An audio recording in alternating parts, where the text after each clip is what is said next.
Hello and welcome to another video. Today I am here to talk about the IMDb Top 250.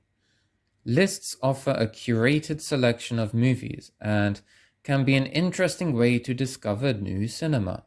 Sometimes they are ordered from best to good. These lists have a definite order to watch, with the number one film being a statement of the list's quality.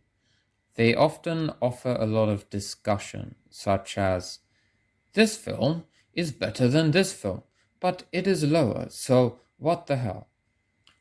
Other times, they might be ordered chronologically from year of release or alphabetical. This way, there is no competition for best film, and the focus is more on offering a selection of cinema. These tend to be less controversial, but not always. Let's start with the list that introduced many cinema fans to the world of movies. This is the IMDb Top 250. At age 14, I curiously Googled, what is the best film? And found this list. At the time, the number one film was Shawshank Redemption, and it still is today, 13 years later. After a year, I had seen every single movie on this list. If you're an impressionable teenager, like I was, or a casual fan, this list has everything you could need. The list is voted on by IMDb users, a site whose primary audience has experience with watching movies. So the films have a mass appeal for cinephiles. There's also a broad range of cinema on offer. In the top 10, you have a mixture of new and old films, with 12 Angry Men at number 5, a total surprise. Looking at the whole list, there are many noticeable inclusions. There are those iconic, timeless movies like The Godfather and One Flew Over the Cuckoo's Nest. They were lauded in their time and are still appreciated today. You have older foreign movies like Seven Samurai and more recent foreign movies like City of God. This list shows that IMDb users are not afraid of subtitles, and they are willing to look outside of the USA to find good kino. There's a good choice of family-friendly films, like The Lion King, and many more from Disney, Pixar, and even Studio Ghibli. One of the best inclusions is Harakiri at 32. This film was absolutely unknown 10 years ago. The fact it has risen to 32 and is now relatively popular, I would say, is an example of this list's influence among the cinephile community. Then, what's this at number 96? It's Citizen Kane, the critic's favorite. I mean, it's nice to see it here, but only 96? This leads us into the issues. First of all, the disparity between the critic and the user. While not huge, it has led to a few audience favorites, yet critically flawed movies being included. Les Intouchables has a very mediocre Metacritic score of 57 and is a good example of this. For an average viewer, it's giddy excitement and joy with touching sentimentality. But for the average critic, it's problematic and condescending. This furious review does a good job of explaining some of the problems. The plot is disastrously condescending. The black man, who is crude, sexy, and a great dancer, liberates the frozen white man. The handsome Omar Sy jumps all over the place, and he is blunt and grating. Francois Clouseau acts with his eyebrows, his nose, and his forehead. It is an admirable performance, but the movie is an embarrassment. It was also not nominated for Best Foreign Language Oscar. Quite strange for what is meant to be the 45th best film of all time. Another example of the critic user disparity is Snatch, a film that was an absolute quotable classic for teenage Tom and the secondary school he attended. There was quite an annoying student that kept asking me, "Do you like dags?" Which is a quote from the film. Yes, so it's good and bad. In a way, it still is a classic, but the Metacritic score is 55. This is very average. The critics agree the film is at least somewhat enjoyable. On the other hand, they say it is a disposable mess and everything is sacrificed for effect. Whether this is true or not depends on how scholarly and critic-like you are. Films are meant to be enjoyed, and the fact that there are films here that critics dislike show how predominantly user-based this list is. It can also be seen as a good thing, to be honest. I mean, who cares about those snobby, pretentious film critics? But then, if they spend their whole life watching movies and have a large amount of knowledge surrounding the history of cinema, well, surely they have a better idea to what good cinema is than Mr. Casual Joe, right? Well, I don't know. Don't look at me. Moving on, let's look at number 88, Like Stars on Earth. This Amir Khan Bollywood movie is loved and enjoyed by all those users in India. IMDb has a large Indian user base, as evident in the Bollywood Top 250 option in the menu. Indian tastes are different to the rest of the world.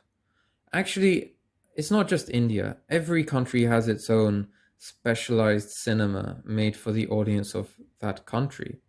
For example, Ko to Tamo Peva from Yugoslavia, or ex-Yugoslavia, has an 8.9 IMDb score, and the Chaos Class from Turkey has a 9.3. There's just more Indians, so those films are more prominent on the IMDb Top 250. If they're worthy of the place, it's up to you. For me, personally, it's a film by film basis, but generally, the Indian films tend to be over emotional to the point of being annoying, like Stars on Earth and PK. Or they could be fun, brainless entertainment without a deeper meaning, like Drishyam or Three Idiots, which, by the way, like, those are both pretty fun movies. There's definitely merit here and there, but ultimately, the real timeless Indian cinema should be the many masterpieces directed by Satyajit Ray and Ritwik. I can't even say their names. Ritwik Ghatak. For me, those are the real masters of cinema. Bollywood movies feel too artificial, too emotionally manipulative. And yeah, I don't know. I mean, what do you think? Okay, let's talk about number 61, Joker. Oh boy. There's a few reasons to talk about this movie. The first is the general unstoppable popularity of superhero movies. If the film is Marvel or DC, the score will always be higher than what it should. Everyone thinks The Dark Knight is great. And I agree, but it's not 9.0 fourth best film of all time great. At the same time, Avengers Endgame is the 73rd best film with an 8.3. Yet, it's definitely not the 73rd best film of all time. It's messy and narratively overcomplex. The mass of fans really do lift the score at least zero point 0.5 above what it should be. And I know that zero point 0.5 doesn't sound much, but it would change the list a lot.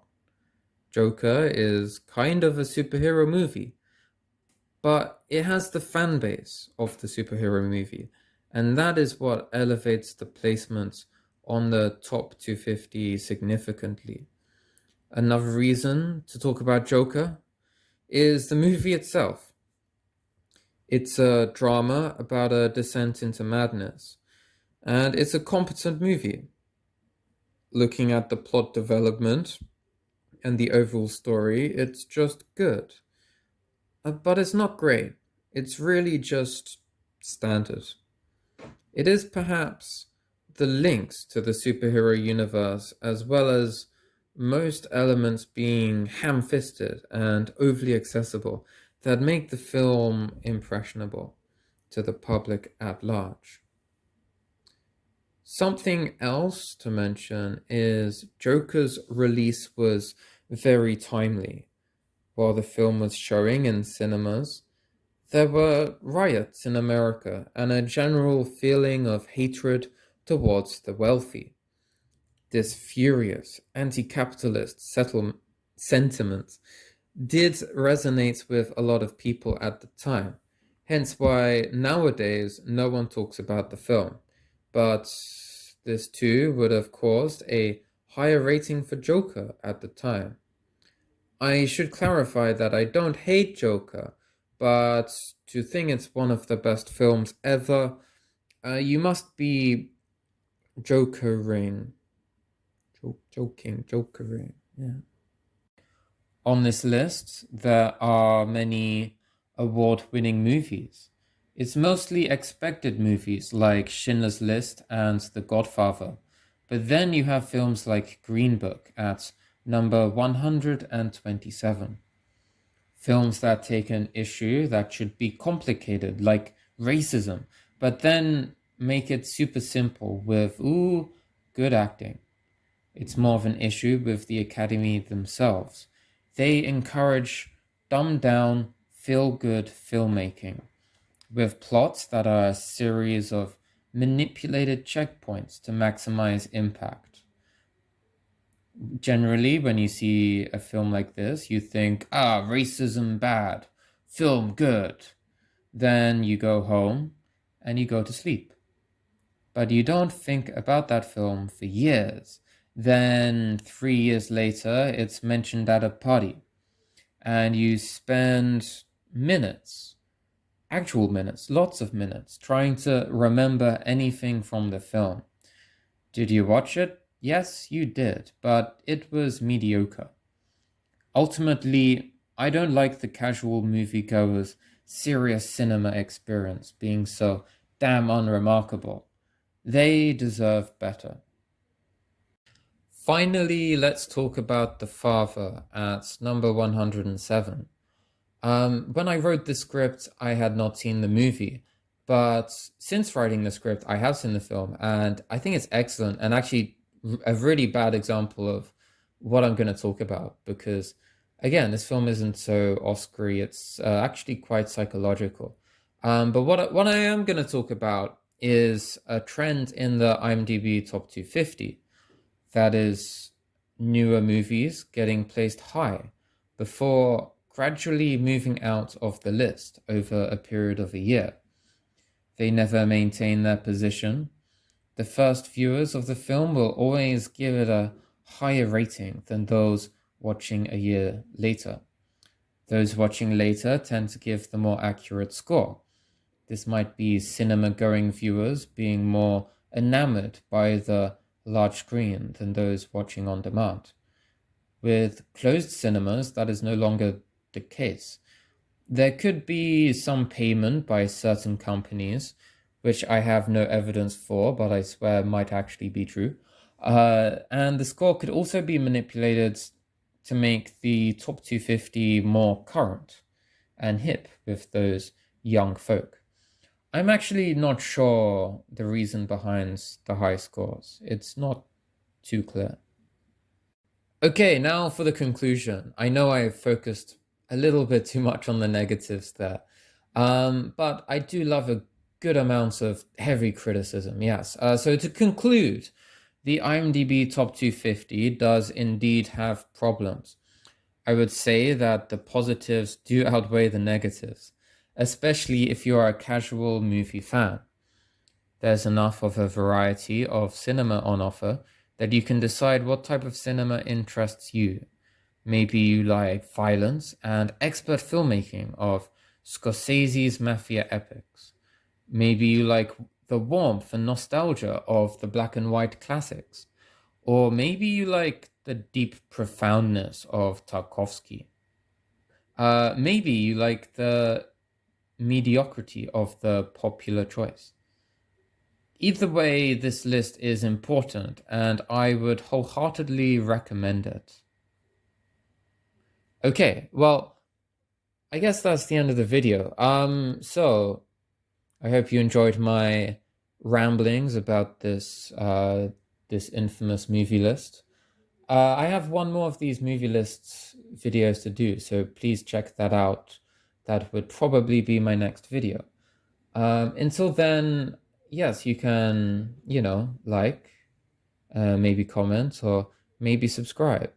As of filming, I have one subscriber. So I hope that, I hope I have more at some point. Okay. Goodbye. See you again.